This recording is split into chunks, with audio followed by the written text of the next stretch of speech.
আসসালামু আলাইকুম রহমতুল্লাহি ওয়াবারাকাতুহু। দৈনন্দিন জীবনে অবহেলিত সুন্নতগুলো আজকে উল্লেখ করব। 1 নাম্বার, পরিচিত অপরিচিত সকলকে সালাম দেয়া সুন্নাত। শিশুদের সালাম দেয়া সুন্নাহ। রাস্তা থেকে কষ্টদায়ক বস্তু সরানো সুন্নাহ। মুস্কি হেসে কথা বলা সুন্নাহ। বেশি বেশি তাওবা করা সুন্নাহ। গুনাহ হলে দান সদকা করা সুন্নাহ। আজানের জবাব দেয়া সুন্নাহ। ওযুর পর দোয়া করা এবং তাহিয়াতুল উযু আদায় করা সুন্নাহ। তাহিয়াতুল মসজিদ আদায় করা সুন্নাহ। সুন্নতে মুআক্কাদার প্রতি যত্নশীল হওয়া সুন্নাহ। শুক্রবার রাতে ও দিনে অধিক দরুদ পাঠ করা সুন্নাহ। নামাজের রুকু ও সিজদায় বেশি বেশি দোয়া করা সুন্নাহ। নামাজে সালাম ফেরানোর পূর্বে দোয়া করা সুন্নাহ। ফরজ নামাজ শেষে 3 বার ইস্তেগফার পাঠ করা সুন্নাহ। ইস্তেগফার পাঠ করার পর দোয়া পাঠ করা সুন্নাহ। ফরজ নামাজ শেষে সূরা ফালাক ও সূরা নাস পাঠ করা সুন্নাহ। ফরজ নামাজ শেষে তাসবিহ পাঠ করা সুন্নাহ। ফরজ নামাজের পর আয়াতুল কুরসি পাঠ করা সুন্নাহ।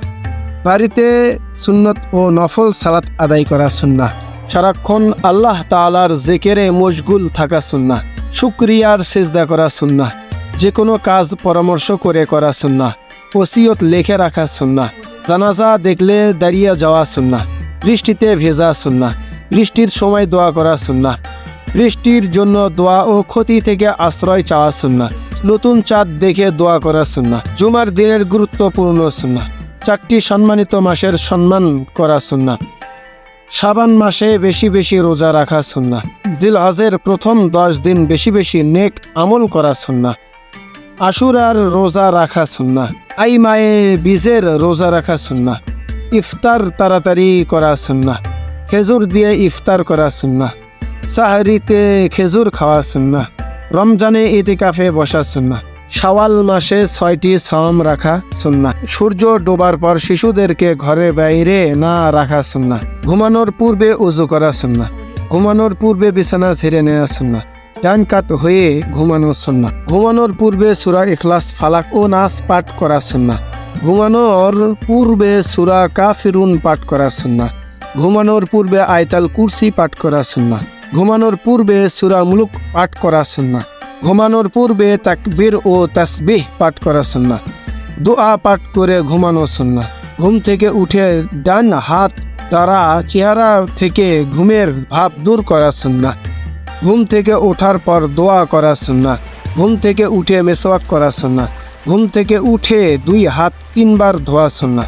ঘুম থেকে উঠে নাকে 3 বার পানি দেওয়া সুন্নাহ। তাহাজ্জুদ পড়া সুন্নাহ। ঘুমের পর না ঘুমানো সুন্নাহ। সূর্যোদয় পর্যন্ত সালাতের স্থানে বসে থাকা সুন্নাহ। এর সালাত অর্থাৎ সালাতুদ দোহা আদায় করা সুন্নাহ। টয়লেটে প্রবেশের পূর্বে দোয়া করা সুন্নাহ। টয়লেট থেকে বের হবার পর দোয়া করা সুন্নাহ। ফরজ গোসলের পূর্বে ওযু করা সুন্নাহ। নিয়মিত মিসওয়াক করা সুন্নাহ। সুরমা ব্যবহার করা সুন্নাহ। সুগন্ধি ব্যবহার করা সুন্নাহ। নতুন কাপড় পরিধানের পর দোয়া পড়া সুন্নাহ। কাপড় পরিধানের সময় ডান দিক থেকে শুরু করা সুন্নাহ। জুতা পরিধান করা ও খোলা সুন্নাহ। ঘর থেকে বের হওয়ার সময় দোয়া পাঠ করা সুন্নাহ। ঘরে প্রবেশের সময় আল্লাহ তাআলাকে স্মরণ করা সুন্নাহ। ঘরে প্রবেশের পর ঘরের বাসিন্দাদের সালাম দেওয়া সুন্নাহ। ঘরে প্রবেশের পর মিসওয়াক করা সুন্নাহ। অন্যের ঘরে প্রবেশের সময় অনুমতি নেওয়া সুন্নাহ। সালাম দিয়ে অন্যের ঘরে প্রবেশের অনুমতি নেওয়া সুন্নাহ। খাবার গ্রহণের শুরুতে বিসমিল্লাহ বলা সুন্নাহ। হাত ধুয়ে খাবার শুরু ও শেষ করা সুন্নাহ। দস্তরখান বিছিয়ে খাবার খাওয়া সুন্নাহ। খাবার সময় পেট খালি রেখে খাওয়া সুন্নাহ। খাবারের দোষ ত্রুটি না ধরা সুন্নাহ। ডান হাত দিয়ে খাওয়া ও পান করা সুন্নাহ। নিজের কাছের দিক থেকে খাওয়া সুন্নাহ। পড়ে যাওয়া খাবার তুলে খাওয়া সুন্নাহ। হেলান দিয়ে না খাওয়া সুন্নাহ।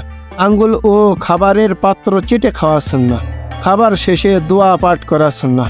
দুধ পানের সময় দোয়া করা সুন্নাহ। পানি অথবা পানি জাতীয় হালাল কিছু পানের সময় বসা সুন্নাহ। 2 অথবা 3 বারে পানি পান করা সুন্নাহ। খাবার ও পানীয়তে ফু না দিয়ে খাওয়া সুন্নাহ। কাউকে আল্লাহর জন্য ভালোবাসলে সেটি তাকে জানিয়ে দেয়া সুন্নাহ। সন্তান ভূমিষ্ঠ হলে খেজুর দিয়ে তাহনিক করা সুন্নাহ। নবজাতকের কানে আজান দেয়া সুন্নাহ। নবজাতক জন্মের 7 দিনের মধ্যে মাথা মুন্ডন করা এবং চুলের ওজন পরিমাণ রূপা সাদকা করা সুন্নাহ। সাদাকা করা সুন্নাহ। সামর্থ্য অনুযায়ী মোহর ধার্য করা সুন্নাহ। বিয়েতে ওয়ালিমার আয়োজন করা সুন্নাহ। স্ত্রীর প্রশংসা করা সুন্নাহ। স্ত্রীকে সুন্দর নামে ডাকা সুন্নাহ। স্ত্রীকে কাজ কর্মে সহযোগিতা করা সুন্নাহ। স্ত্রীকে নিয়ে ঘুরতে যাওয়া বা সফরে যাওয়া সুন্নাহ। স্ত্রীর কোলে মাথা রেখে কোরআন তেলাওয়াত করা সুন্নাহ। স্ত্রীর সাথে গোসল করা সুন্নাহ। স্ত্রীর সাথে খেলায় প্রতিযোগিতা করা সুন্নাহ। স্ত্রীর মুখের খাবার খাওয়া সুন্নাহ। স্ত্রীর রাগ, অভিমান এবং মন বোঝার চেষ্টা করা সুন্নাহ। উঁচু স্থানে ওঠার সময় এবং নিচু স্থানে নামার সময় দোয়া করা সুন্নাহ। অসুস্থ হলে চিকিৎসা গ্রহণ করা সুন্নাহ। মাঝে মধ্যে খালি পায়ে হাঁটা সুন্নাহ।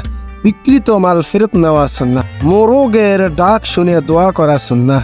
গাধার ডাক শুনে দোয়া করা সুন্নাহ। যানবাহনে আরোহণকালীন দোয়া পড়া সুন্নাহ।